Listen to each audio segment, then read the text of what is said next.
Hello everyone. My name is Professor Priyanka Chandwani and today let's continue with the topic of idioms and phrases. The first question that comes into the mind when we hear this topic is what are idioms and what are phrases? Phrases is very difficult, easy to understand, sorry. It is just a collection of words. Okay? But let's move ahead with phrasal verbs. What are phrasal verbs? It is a phrase, that is, it is a set of words that will be consisting two things. A verb, and in the combination of verb, it will be having something like an adverb, a preposition. Let's take verbs like hold, zoom, count, sit, or anything. And let's add hold on, zoom in, zoom out, sit up, stand up, look out, answer back, and you can say count in, count out. These are some phrasal verbs that you would have heard a lot of times, and you can understand the meaning if somebody else uses. Now, this phrase will be meaning this. Count me in when you go for the party. Count me out. I'm not available for today. This is very easy to understand. But on the other hand, idioms are a group of words in a specific order that form an expression that is different from the words. Okay, whatever the set of words will be conveying, the meaning will be very different from it. Like we saw in the last session, it was spill the beans, spilling the beans, spill the beans. In normal English, it just means spilling the beans means you have spilled the beans over the floor in any area. Okay, but when you use it as an idiom, it means that somebody had told you a secret to keep inside you and you spilled out that secret in front of somebody else. One more example that I'll add is cup of tea. This is my cup of tea. This is not my cup of tea. It just means something that you like and something that you don't like. If we form the sentences, reading is my cup of tea, means it is something that I like. And writing is not my cup of tea. Acting is not my cup of tea. Means something that you don't like to do. That's it.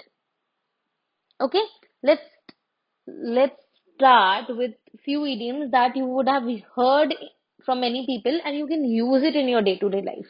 The first idiom is a piece of cake. It is very simple to understand. You would have heard it a lot of times. It means a very easy task. Okay, it is extremely easy to do. It is very simple. It can be effortlessly done, and yes, it can be accomplished. Any task that can be accomplished very easily, not very fast. You can say piece of cake का मतलब ये नहीं होता है कि बहुत जल्दी कोई चीज कर लेना. It just means कि effortlessly or easily करना. So if you say making pav bhaji is a piece of cake for me, means it's just an effortless task for you. I finished my exam 30 minutes early. It was a piece of cake.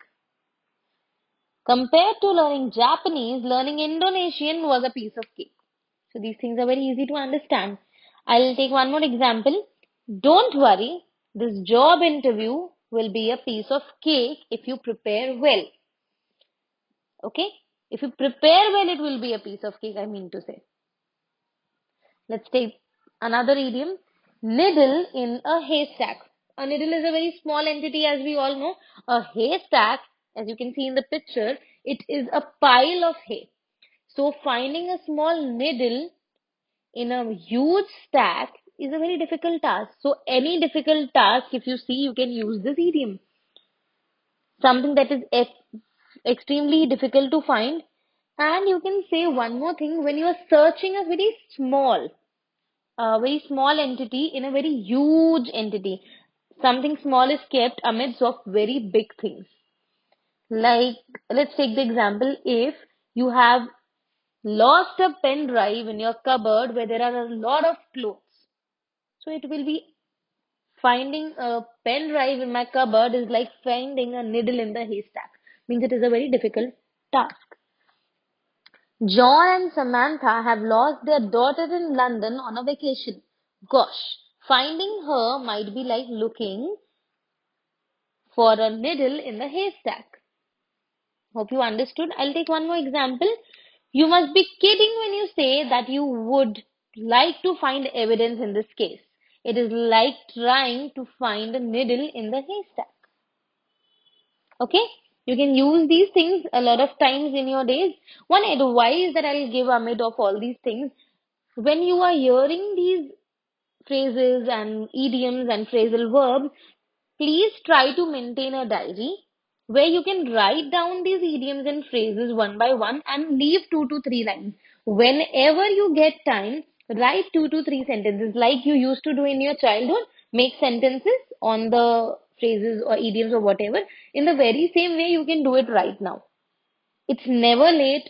Start using these things in your day-to-day life because it will really level up your English if you start using these things. Okay, let's go to another one.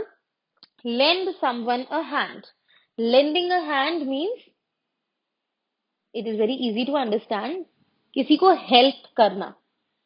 Okay, so when you talk to each other, you can, rather than saying please yaar help kar de, you can just say please yaar lend me a hand. Start using these idioms. Can you lend me a hand with these bags? Okay.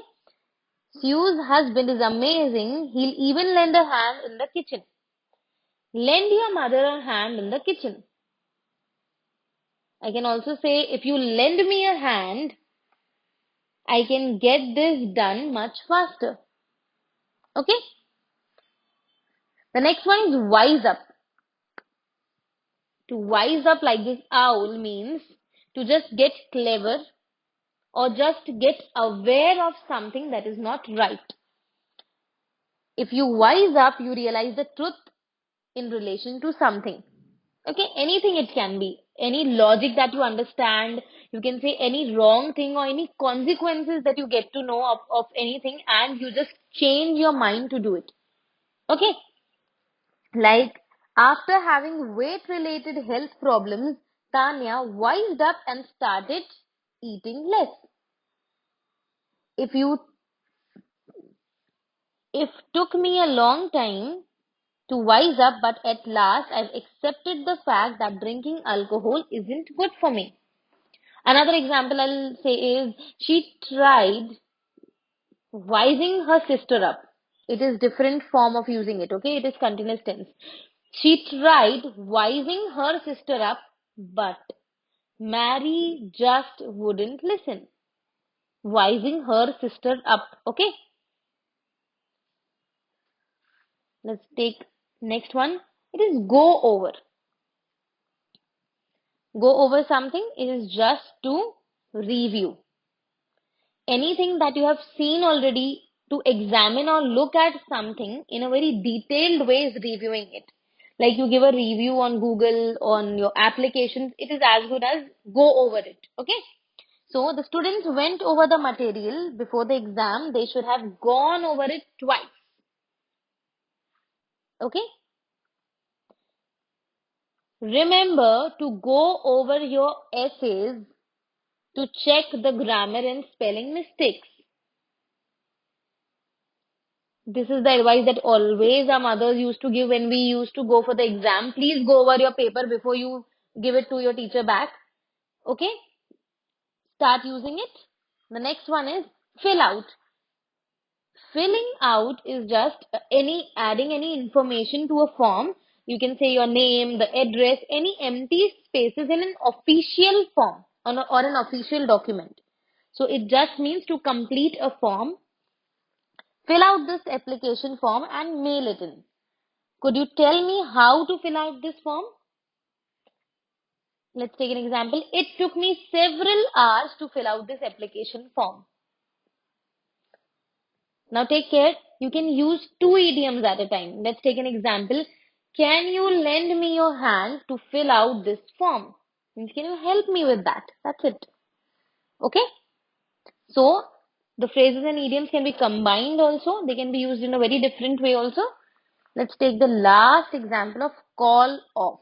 You would have heard it in many movies or directions if you have seen it, okay? To cancel something, or you can say to end something that was continuing since a long time, like to call off the day. They called off this afternoon's meeting. They have decided to call off their wedding because of coronavirus. With the weather worsening, worsen का मतलब होता है खराब होना. With the weather worsening, they've called off the search of survivors. Okay? To decide to not have something is call off.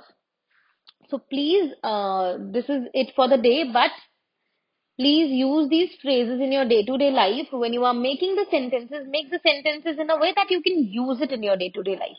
So that when you are talking to somebody, those phrases and idioms should come up to your mind, though you use it or not in front of the family, but you try to use it in your mind at least.